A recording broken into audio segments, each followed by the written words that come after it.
निर्देशक हैं अरहम टीम।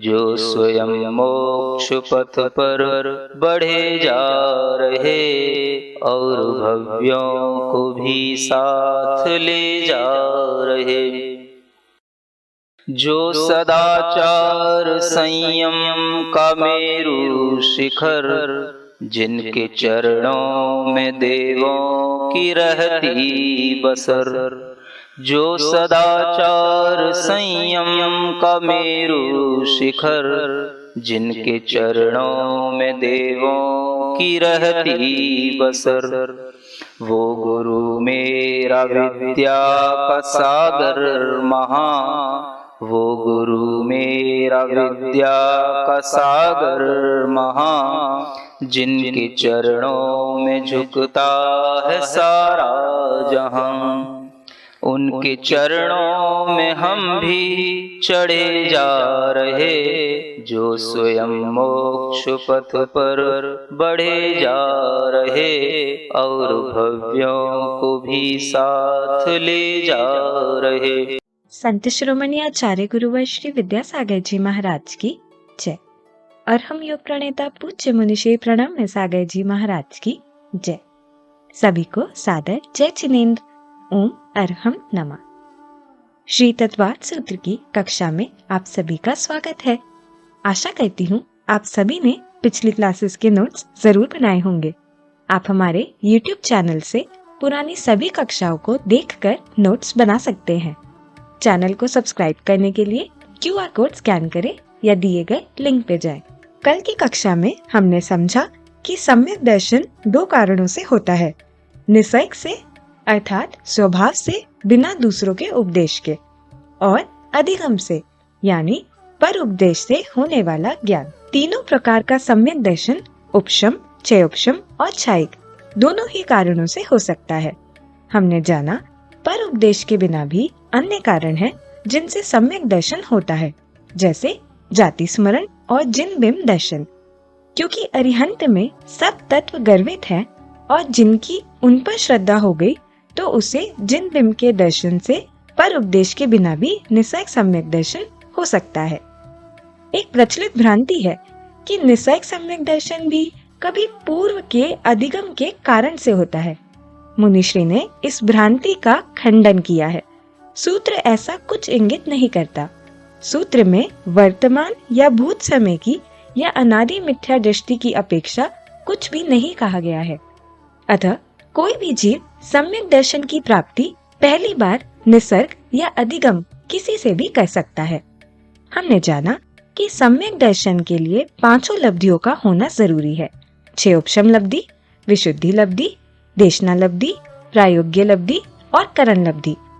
आचार्य आदि उपदेशक के केवल आचार व्यवहार को देख उनके सानिध्य में बिना कुछ सुने हुए अगर हमारे अंदर विशुद्धि बनती है, पुरुषार्थ बनता है, तो वह देशना लब्धि को पूर्ण कर निसर्ग सम्यक दर्शन के रूप में प्रकट होता है। आइए हम सब भी ऐसे गुरु के सानिध्य में तत्वाद सूत्र ग्रंथ का स्वाध्याय करके अपने अंदर योग्यता और विशुद्धि को बढ़ाते हुए सम्यक दर्शन को प्राप्त करें। चलिए मुनिश्री से अगले सूत्र की व्याख्या सुनते हैं।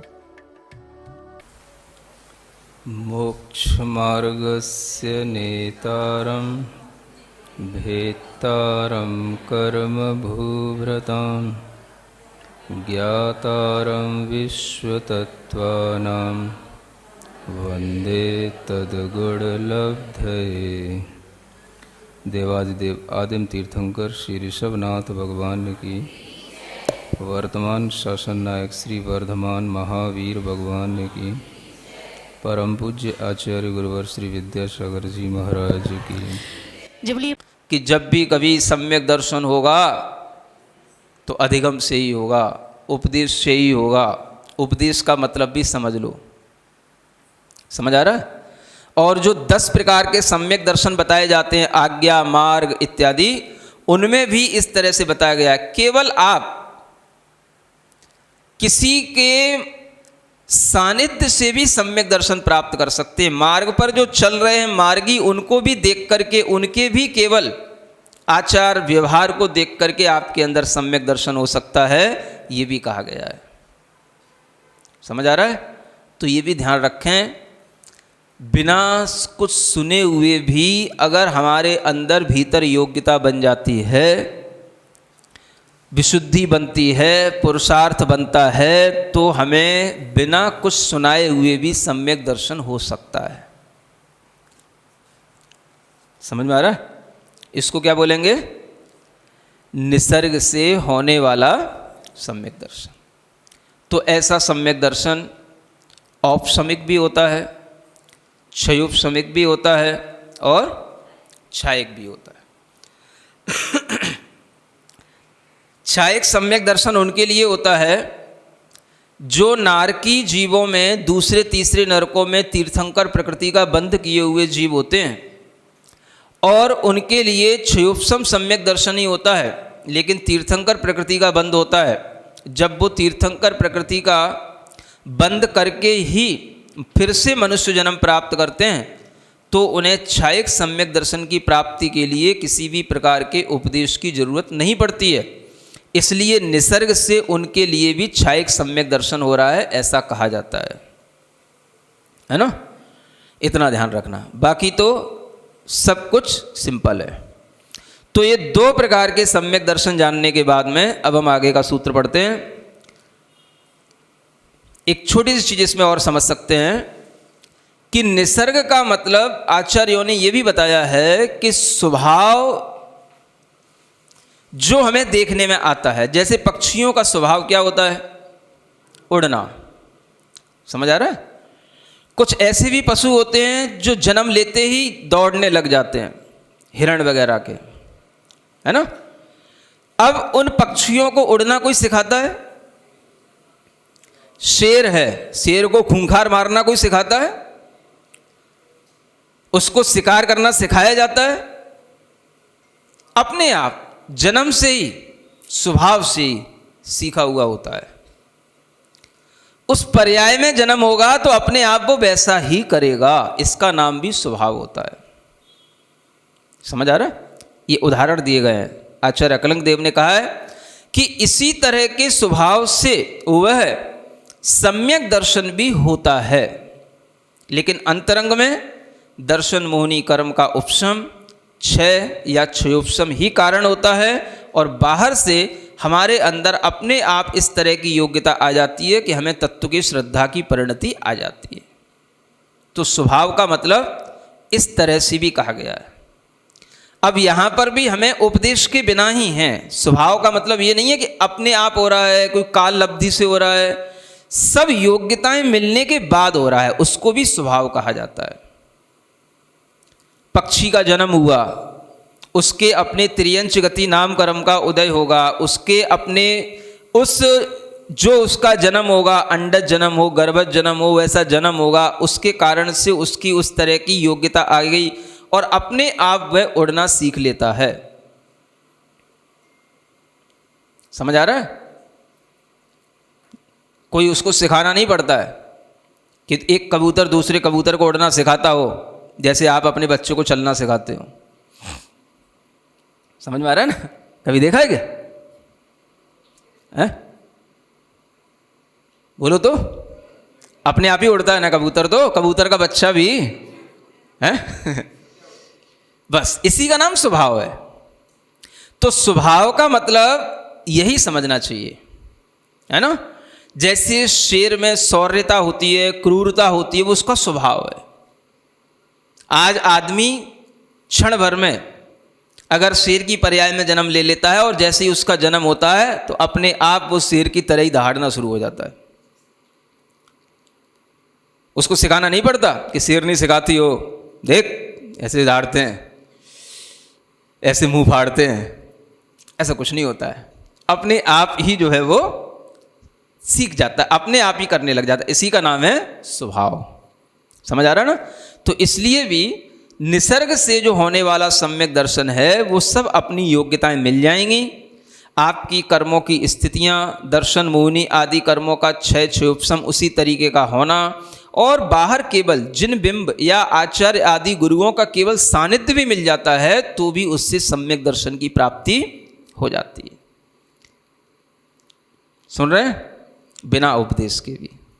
लेकिन जिन्होंने इतनी मतलब विद्वानों की विद्वत्ता के माध्यम से इतने ग्रंथ पढ़ रखे हैं कि तत्व निर्णय करो, तत्व निर्णय करो, बिना तत्व निर्णय के सम्यक दर्शन नहीं होता, बिना तत्व ज्ञान के सम्यक दर्शन नहीं होता, उन्हें ये बातें इसलिए समझ में नहीं आती, उनके दिमाग में घुस चुका है।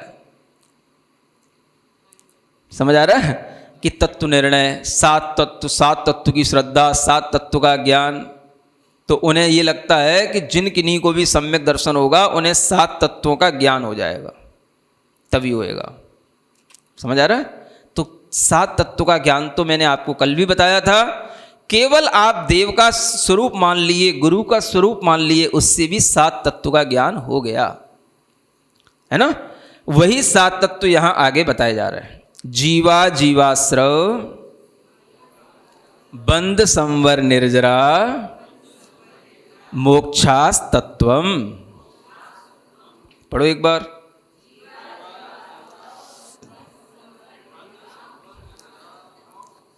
ठीक है, मोक्षास तत्वम ऐसे पढ़ते हैं। तो ये तत्व हैं, है ना, इन्हीं को तत्वार्थ भी कहते हैं। पहला क्या है? जीव। क्यों पहला जीव तत्व कहा गया? क्योंकि जीव में ही सब कुछ घटित होना है। जीव नहीं है तो कोई भी तत्व नहीं है ना। जीव के अंदर ही सब तत्व घटित होंगे, इसलिए जीव तत्व प्रधान है, इसलिए सबसे पहले उसका नाम लिया। उसके बाद में अजीव तत्व। बाद में अजीव क्यों रखा? क्योंकि जीव का संबंध अजीव से ही है। समझ आ रहा है? भीतर भी और बाहर भी। आत्मा का संबंध आत्मा के साथ चिपके हुए कर्मों से ही है, अनादिकाल से। वो कर्म अजीव हैं, इसलिए जीव के साथ में अजीव तो आएगा ही। संसारी जीव की जब हम बात करेंगे तो, है ना। तो जीव के अत्यंत निकट अगर कोई है तो वो अजीव द्रव्य ही है। कर्म द्रव्य, कार्मण शरीर, तेजस शरीर, ये सब क्या है? अजीव द्रव्य हैं, जो हमेशा जीव के साथ रहते हैं। ये शरीर अपना छूट जाता है, अगले गति में भी जब तक आत्मा दूसरा जन्म लेने के लिए जाती है तब तक भी उस आत्मा के साथ में ये दोनों शरीर रहते हैं। और ये अनादि संबंधे च, दूसरे अध्याय में पढ़ा है। कब से इनका संबंध है? अनादिकाल से संबंध है, इसलिए भी जीव के साथ अजीव रखना है। दूसरी बात, आचार्य कहते हैं ये जीव के ऊपर उपकार करने वाला अजीव होता है, इसलिए भी जीव के साथ अजीव रखा जाता है। आप कहोगे जीव के लिए क्या उपकार कर रहा है जीव? जीव के ऊपर उपकार करने वाला अजीव है। समझ में आ रहा है? संसार दशा में जीव के लिए अजीव ही तो उपकार करता है। आपको शरीर मिला, जीवन मिला, प्राण मिले, क्या समझ आ रहा है? ये किसका उपकार है? अजीव का। सुन रहे हो? रो रहे हो, मरने की इच्छा है, शरीर बिल्कुल नष्ट हो चुका है, मरोगे, मृत्यु भी होगी, तो भी ये किसका उपकार है? अजीव का। समझ आ रहा है? तो जीव के ऊपर अजीव का उपकार होता है, इसलिए भी जीव के पास में अजीव रहता है। ठीक है। फिर अजीव के पास में क्या है? आश्रव। जीव और अजीव दोनों के संयोग से ही आश्रव होता है। आश्रव अकेला नहीं हो सकता, एक कारण से आश्रव नहीं होता है। जीव का भी उसमें भाव है और अजीव का भी भाव है, इसलिए आश्रव दो प्रकार के बताए गए, एक भावाश्रव और एक द्रव्याश्रव। जिस जीव के भाव से वो आश्रव हो रहा है, कर्मों का आना हो रहा है, वो भावाश्रव है, और जो कर्म आ गए वो द्रव्याश्रव है। इसी तरीके से आश्रव के होने पर ही क्या होता है? बंध होगा। यद्यपि देखा जाए तो आश्रव और बंध में टाइम गैप नहीं है। जिस समय पर आश्रव होता है उसी समय पर बंध होता है, लेकिन व्याख्यान थोड़ा अलग अलग इसलिए होता है क्योंकि आश्रव का स्वरूप अलग है और बंध का स्वरूप अलग है। आश्रव का स्वरूप, आश्रव के कारणों को अलग बताया जाता है। जो मिथ्यात्व, अविरति, प्रमाद, कषाय, योग, ये आश्रव के कारण है, ये आश्रव कहलाता है। और प्रकृति बंध, प्रदेश बंध, स्थिति बंध, अनुभाग बंध, ये बंध कहलाता है। तो बंध का स्वरूप अलग समझाया जाता है, इसलिए आश्रव अलग है, बंध अलग है। लेकिन आश्रव और बंध का कार्य जो आत्मा में घटित होता है वो एक ही समय पर होता है। जिस समय आश्रव होता है उसी समय पर बंद होता है, लेकिन आश्रव पूर्वक बंद होता है। इसलिए कहा जाता है क्योंकि आश्रव एक द्वार है। क्या है? द्वार, रास्ता, और उसके माध्यम से वो कर्म आता है और फिर कर्म जब बंध जाता है तो उन दोनों को अलग अलग व्याख्यात किया जाता है। इसलिए कहा जाता है आश्रव पूर्वक बंद हो रहा है। तो इसलिए आश्रव भी कहा गया, बंध भी कहा गया, और आश्रव के पास में बंध को रखा गया। अब बंध के पास क्या रखा है? संवर। संवर किसको होगा? जिसको बंध रुक जाएगा उसी का नाम संवर है। सुन रहे हैं? बंध का विरोधी कौन है? संवर। आश्रव का विरोधी संवर नहीं कहा यहां। किसको? बंध का विरोधी संवर है ना। जिसको संवर हो गया माने उसको कर्मों का बंध होना रुक गया। इसलिए आश्रव संवर के बाद में बंध आ गया, बंध के बाद में संवर आ गया, है ना। तो संवर पूर्वक ही निर्जरा होगी, इसलिए संवर के बाद में क्या रखा? निर्जरा रखी। वही निर्जरा काम की है जो संवर पूर्वक हो, अन्य जो निर्जरा होती है वो काम की नहीं। इसलिए संवर पूर्वक निर्जरा को ही मोक्ष मार्ग में महत्व देने के कारण से संवर के बाद में निर्जरा तत्व रखा। ठीक है।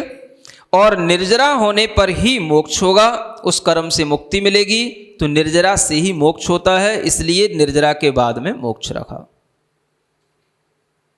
ये सब किसको होगा? जीव को। सुन रहे हैं? मोक्ष किसको है? बंध किसको है? आश्रव किसको है? संवर और निर्जरा किसकी है? जीव की। जीव करेगा तो होगा। अब प्रश्न ये उठता है कि जब जीव और अजीव दो ही द्रव्य हैं या दो ही तत्व हैं, तो इतना आश्रव, बंध, संवर, निर्जरा, मोक्ष, ये सब और 5 उसमें जोड़ने की क्या जरूरत पड़ेगी? 2 ही में कह देते, 2 से ही काम हो जाता, हम उतने में ही समझ लेते। क्या समझ आ रहा है? तो आचार्य कहते हैं कभी कभी विशेष रूप से भी हमें समझाना पड़ता है। जब हम मोक्ष मार्ग पर आपको चलाना चाह रहे हैं, मोक्ष मार्ग की बात बता रहे हैं, तो हमें आपको इन विशेष तत्वों को ही बताना पड़ेगा, तभी आप मोक्ष को समझ पाएंगे। क्योंकि जीव अजीव कहने से मोक्ष तो नहीं आया सामने, मोक्ष भी एक तत्व है। जब मोक्ष तत्व है ये कहा तो फिर मोक्ष का कारण भी बताना पड़ेगा। मोक्ष किस कारण से हो रहा है? तो मोक्ष का कारण निर्जरा है। समझ आ रहा है? संवर है, ये मोक्ष के कारण है। संवर और निर्जरा किसके कारण है? मोक्ष के कारण। अब ये संवर और निर्जरा हुई है तो किसका संवर? पहले कुछ आश्रव हो रहा होगा तभी तो कुछ संवर होएगा। तो जो संसार का कारण है वो आश्रव और बंध है। उन संसार के कारणों को रोकना, इसी का नाम संवर है। और उन संसार के कारणों को जो अपने अंदर कर्म के रूप में बैठे हैं उन्हें घटाना, हटाना, इसका नाम निर्जरा है।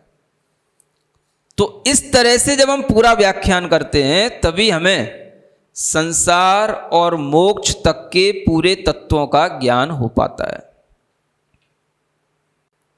इसलिए संसार के भी कारण बताना जरूरी है और मोक्ष का भी कारण बताना जरूरी है, तब जाकर के मोक्ष बताना जरूरी है। और वह मोक्ष होगा तो जीव को होगा, अजीव से उसकी मुक्ति मिलेगी तो मोक्ष होगा। इसलिए 2 तत्व तो सामान्य हैं, और जब हम 7 तत्व की बात करते हैं तो उसमें सामान्य और विशेष सब कुछ समाहित हो जाता है। समझ में आ रहा है? कभी कभी हमें सामान्य में भी विशेष को रखना पड़ता है। कैसे? जैसे यहाँ पर आए आप लोग पढ़ने के लिए, कौन लोग आ गए? सब जैन साहब बैठे हैं, सब जैन लोग बैठे हैं, है ना। अब हमने कहा जैन लोगों में भी, अरे भाई राजेश तुम भी आए हो? ये क्या कह दिया आपने महाराज? जब सब जैन लोग बैठे ही थे तो फिर एक राजेश का नाम क्यों ले दिया आपने? समझ आ रहा है? शायद वो विशेष होगा कुछ। तो सबकी दृष्टि में क्या आएगा कि इन जैनों में भी, सामान्यों में भी वो कुछ विशेष है। समझ में आ रहा है? ऐसा कहना पड़ता है कि नहीं कहना पड़ता है? समझाने के लिए व्यवहार में एक को आगे रखना पड़ता है कि नहीं रखना पड़ता है? इतने सारे लोग बैठे रहते हैं, एक व्यक्ति को आप बुला लेते हो, चित्रनावरण करो, महाराज का पाद प्रक्षालन करो, बाकी क्या कर रहे हैं सब? तो सामान्य में भी विशेष कुछ होता है। समझ आ रहा है? इसी तरीके से जीव अजीव ये तो दो सामान्य हो गए। आश्रव, बंध, संवर, निर्जरा, मोक्ष कहने से कुछ विशेषता समझ में आती है, तब हमें सही ढंग से सब कुछ समझ में आने लग जाता है। समझ में आ गई बात? इसलिए 7 तत्वों का ये व्याख्यान इसी क्रम से जानना जरूरी है ना। अब इसमें हे उपादेय और ज्ञेय तत्वों का भी ज्ञान करना जरूरी है। मोक्ष तत्व हमारे लिए उपादेय है, जीव तत्व भी हमारे लिए उपादेय है। संवर और निर्जरा भी तब तक उपादेय है जब तक कि हमको मोक्ष की प्राप्ति नहीं हो जाती है। आश्रव और बंध ये हमारे लिए हे हैं, लेकिन हे कहते हुए भी हम इन्हें कथंचित हे भी कह सकते हैं और कथंचित आदेय भी कह सकते हैं। कथंचित इसलिए कह सकते हैं क्योंकि जब तक हमें मोक्ष मार्ग पर चलना है तब तक हमें कथंचित इन आश्रव बंधों से मुक्ति एकदम नहीं मिल जाती है। हमें पाप के आश्रव से हट करके पुण्य के आश्रव को भी ग्रहण करना पड़ता है। समझ आ रहा है? इसलिए जब तक यह मोक्ष का मार्ग पूरा का पूरा हमारे लिए सामने नहीं आ जाता तब तक पुण्य का आश्रव, पुण्य का बंध भी कथंचित हमारे लिए आगे आगे आगे आगे काम में आता रहता है और वो भी हमारे लिए कथंचित उपादेय बना रहता है। समझ आ रहा है? ये भी एक नई व्याख्या है, इसमें भी करंट लग सकता है पंडित लोगों को, है ना। आश्रव और बंध तो हमेशा हे कहे गए हैं, आप उन्हें उपादेय बता रहे हैं। समझ आ रहा है? कथंचित इसलिए बोल रहा हूं, अनेकांत दृष्टि से देखेंगे तो आपको सब समझ में आएगा, है ना। और जीव और अजीव जो है ये ज्ञेय हैं। जीव को हम उपादेय भी मान सकते हैं, लेकिन अजीव तत्व हमारे लिए क्या है? ज्ञेय है। इसको हम जानने योग्य, इसको हम जाने। पुद्गल कितने होते हैं, कितने प्रकार की वर्गणाएं होती हैं, सब ज्ञेय होता है। ठीक है ना। तो इस तरह से जीव आदि 7 तत्वों का ज्ञान, उनका श्रद्धान जब बन जाता है तो वह सम्यक दर्शन पढ़े लिखे लोगों के लिए हो जाता है, मन वाले लोगों के लिए हो जाता है। जो विशेष रूप से मनुष्य कहे जाते हैं उनको सम्यक दर्शन तो ज्यादातर ऐसे ही होता है ना। और किन्हीं को बिना पढ़े भी हो सकता है, केवल मुनि महाराज को देखने से, है ना। वो या तो किसी गैया को होगा या किसी शेर को होगा, तुमको तो नहीं होगा। समझ में आ रहा है? ये सम्यक दर्शन होने के बाद में एक सूत्र आगे का और पढ़ते हैं, नाम स्थापना द्रव्य भावतस तन्यासः। पढ़ो, है ना। अब यहां कहते हैं जीवादि का ज्ञान करने के लिए कुछ उपाय करना है तो आपको पहले न्यास को जानना है। न्यास का मतलब होता है निक्षेप, है ना। हम किस तरह के जीवादि को जानना चाहते हैं तो लोक व्यवहार में 4 चीजें प्रचलित होती हैं, नाम, स्थापना, द्रव्य और भाव, है ना। हम जिसको जानना चाहते हैं उसका हमें ज्ञान भी तो होना चाहिए कि हम किसको इंडिकेट करना चाहते हैं, किसकी तरफ हमारा इंटेंशन है, तो वो निक्षेप से पता पड़ता है। तो संसार में 4 प्रकार के निक्षेप चलते हैं। सबसे पहला कौन सा? नाम। नाम का मतलब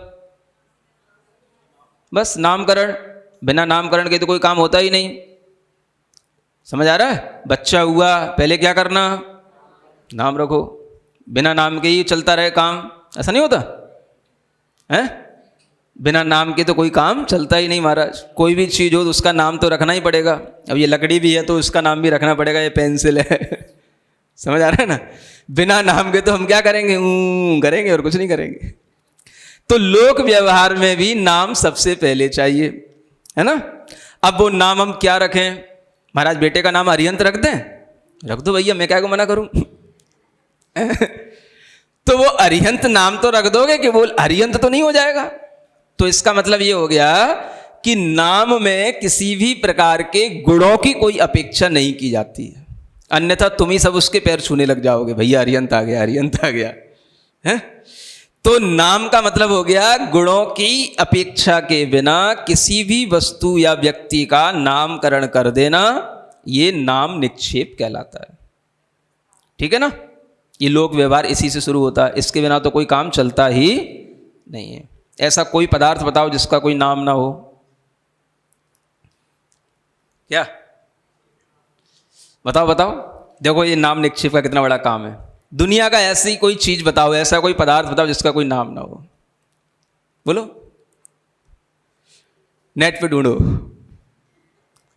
है। ऐसी कोई भी वस्तु जिसका कोई तरीके का नाम ना हो, ऐसी कोई वस्तु मिलेगी, ढूंढ के बताना, उसका जवाब कल भी दे देंगे, ठीक है। इसलिए कहा गया यहां पर नाम निक्षेप हर चीज का रहता ही है ना। अब हमें मान लो सम्यक दर्शन, किसी ने अपना नाम ही रख लिया सम्यक दर्शन, तो हम क्या उसी की पूजा करने लगे? क्या हम उसी को पास बुला के कहने लगे मेरा नाम मुझे सम्यक दर्शन की प्राप्ति हो गई? क्यों हो गई? मुझे सम्यक दर्शन मिल गया, वो आ गया सम्यक दर्शन, उसका नाम था सम्यक दर्शन। तो क्या भला है सम्यक दर्शन? कहीं किसी का नाम से ही सम्यक दर्शन होना है कि कुछ और भी है? तो आचार्य कहते हैं पहले 4 चीजें हैं, दुनिया में 4 ही चीजें हैं, इन्हीं में से आपको देखना है किसके बारे में आपको जानना है। तो एक तो हो गया नाम निक्षेप, दूसरा होता है स्थापना निक्षेप, है ना। स्थापना 2 प्रकार की होती है, एक सदरूप या तद्भाव स्थापना और एक अतद्भाव स्थापना। तद्भाव स्थापना का मतलब जो चीज जैसे आकृति की होती है, जैसे रूप रंग की होती है, उसको वैसे ही रूप रंग के साथ में स्वीकार करने का नाम होता है तद्भाव स्थापना, है ना। जैसे भगवान की प्रतिमा है, जैसी भगवान की आकृति होती है वैसी हमने भगवान की प्रतिमा बनाई, तो ये क्या कहलाएगी? तद्भाव स्थापना। समझ आ रहा है? और अगर हमने किसी मान लो ऐसी वस्तु में, भैया ये भगवान है, हमने मान लिया ये भगवान की स्थापना कर दी पेंसिल में ही, समझ आ रहा है, मैंने डिब्बे को ही भगवान बना दिया, डिब्बा भगवान है, तो मैंने स्थापना इसमें भी कर सकता हूं, ये कहलाएगी अतद्भाव स्थापना। भैया इसको भगवान की तरह मानना, भगवान की तरह पूजना, ये भगवान है। जैसे कि आप लोग जब कभी ये शतरंज वगैरह के खेल खेलते हो ना, चेस वगैरह, तो उसमें घोड़े होते हैं, पियादे होते हैं, मंत्री भी होता है, वजीर भी होता है, सब होता है ना, हाथी भी होते हैं। तो वो आप उसमें बना लेते हो, ये हाथी माने हाथी है, ये घोड़ा माने घोड़ा ही है, ये तिरछी चलेगा तो तिरछी चाल चलेगा, ये सीधा चलेगा तो सीधा ही चलेगा। समझ आ रहा है? ये जिस तरह से ये क्या कहलाए, ये अतद्भाव स्थापना हो गई, ठीक है ना। तो दुनिया में दोनों तरीके का ये लोक व्यवहार में देखने को मिलता है, तद्रूप और अतद्रूप, ये दोनों प्रकार की स्थापना जानना। लेकिन इसमें जो पूज्यता आती है वो केवल तद्भाव स्थापना में ही मानी जाती है, ठीक है ना। अच्छा, तीसरा कहलाता है द्रव्य निक्षेप। क्या बोलते हैं? द्रव्य निक्षेप कैसे होता है? कोई अभी वर्तमान में उस पर्याय से परिणत नहीं है, लेकिन होगा आगामी काल में, उसको हम पहले से ही वैसा कहेंगे तो वो कहलाएगा द्रव्य निक्षेप। जैसे बच्चा सीए कर रहा है, क्या समझ आ रहा है? अभी तो उसने केवल एडमिशन लिया है, पहली साल ही है, 2 अभी केवल जो है उसने सेमेस्टर पार किए हैं, और अभी से हम उसको कहने लगे सीए है, सीए है, सीए। अभी कहाँ भाई सीए बन गया? क्या बन जाएगा? बन जाएगा, बन जाएगा, लेकिन हम पहले से ही उसको क्या बोल रहे हैं? ये सीए है। तो ये कहलाता है द्रव्य निक्षेप से सीए है। किससे? द्रव्य निक्षेप से, ठीक है ना। बोलो तो, अब ये कहीं भी लगा सकते हो आप, ऐसा भी लोक व्यवहार होता ही है। समझ आ रहा? कोई चीज होने ही वाली है, हम दिल्ली जा रहे हैं, दिल्ली जा रहे हैं, दिल्ली जा रहे हैं। अभी कहाँ जा रहे हो? अभी बाथरूम में जा रहे हैं। अभी दिल्ली जा रहे थे, बाथरूम में क्यों जा रहे हो? इधर दिल्ली है क्या बाथरूम में? नहीं, बाथरूम में जाने के बाद हम दिल्ली जाएंगे, इसका मतलब ये है। समझ आ रहा है? तो ऐसे बोलने में आता है ना, इसी तरीके से, है ना। कोई अगर पत्थर भी लेकर के आ जाता है तो वो कहता है ये प्रतिमा है, प्रतिमा है, प्रतिमा है। क्या प्रतिमा? भी नहीं, इसी की प्रतिमा बन रही, इसी की प्रतिमा बनेगी। तो उस पत्थर को भी पहले से प्रतिमा कहा जाता है। समझ में आ रहा है? ये किससे? और भाव निक्षेप से। जिस समय पर जो चीज उसी रूप में बन गई तो वो भाव निक्षेप से कहलाएगी। अरिहंत अगर वो बन गया, केवल ज्ञान हो गया, तो भाव निक्षेप से अरिहंत हो गया। समझ आ रहा है? शुक्ल ध्यान कर रहा है, अरिहंत बनने ही वाला है, बनने ही जाएगा, अंतिम भाव में है, चरम शरीरी है, तो हम उसको पहले से भी कह सकते हैं अरिहंत ही है, सिद्ध ही है, द्रव्य निक्षेप से, क्योंकि ये सिद्ध हो रहा है। समझ आ रहा है? किसी का नाम रख दिया सिद्ध या अरिहंत तो नाम निक्षेप से हो गया। किसी में स्थापना कर दी, भैया ये सिद्ध है, ये अरिहंत है, तो स्थापना निक्षेप से हो गया। इस तरह से 4 प्रकार के निक्षेप, यानी कि यहां पर आपको वस्तु को जानने के उपाय बताए जा रहे हैं, और उन उपायों में सबसे पहला उपाय आता है निक्षेप को जानना, है ना। फिर उन निक्षेपों में से हम एक निक्षेप ग्रहण करेंगे। हमें प्रयोजन किससे? सम्यक दर्शन से या जीव से। तो कौन से जीव से? जिसका नाम जीवराज है उससे, या वास्तव में जो अपना जीवात्मा है उससे? अब किसी का नाम जीवराज ही रख दिया तो उससे प्रयोजन नहीं है, अपने जीवराजा से प्रयोजन है। तो हमारे किससे प्रयोजन है? नाम निक्षेप से प्रयोजन नहीं, स्थापना से प्रयोजन नहीं, द्रव्य से प्रयोजन नहीं। हमें प्रयोजन किससे हुआ? हाँ, जो भाव से वास्तव में जीव है, हमें उसी से प्रयोजन है। इसी तरीके से जब हम सम्यक दर्शन की चर्चा करेंगे तो जो सम्यक दर्शन का भाव है हम उसी का ज्ञान आगे करेंगे। ठीक है ना? कैसे करेंगे? ज्ञान करने के उपाय और क्या क्या हैं ये आपको आगे बताया जाएगा। प्राकृत में जिनवाणी स्थिति है ये। सिरिजीण वाणी जग कल्याणी जग जन मदतम मोह हरि जनमण हारी गढ़हर हारी जन्म जरा भव रोग हरि तिथिय राणम दिव्य झुणिम जो पड़ई सुणई मई ये धारई राणम सौख माणंतम धरिय सासद मोक्ष पदम पावई। समय है आज के प्रतियोगिता प्रश्न का। इसमें भाग लेने के लिए और आकर्षक पुरस्कार पाने के लिए आप अपने फोन को QR कोड स्कैन करने के लिए तैयार रखें या फिर हमारे दिए गए लिंक पे जाएं। कोड स्कैन करने के बाद आपके फोन पर एक पेज खुलेगा, जिस पेज पर आप अपना उत्तर चुनकर हमें कल दोपहर 11 बजे तक भेज सकते हैं। 3 भाग्यशाली विजेताओं को मिलेंगे आकर्षक पुरस्कार। आज का सवाल है, प्रतिमा के लिए चुने गए पत्थर को भी पहले से ही प्रतिमा कहा जाना कौन सा निक्षेप है? नाम निक्षेप, स्थापना निक्षेप, द्रव्य निक्षेप, भाव निक्षेप। आप QR कोड स्कैन करके हमारे फॉर्म के द्वारा भेज सकते हैं। अगर आप किसी कारणवश QR कोड को स्कैन ना कर पाए हो तो आप हमारे YouTube चैनल पर जाकर इसे स्कैन कर सकते हैं। विजेताओं का नाम इसी कार्यक्रम श्रृंखला में आगे घोषित किया जाएगा। यदि आप विषय को गहराई से अध्ययन करना चाहते हैं तो आप अभ्यास प्रश्न पत्र जरूर भरें। इस लिंक पर जाएं या QR कोड को स्कैन करें।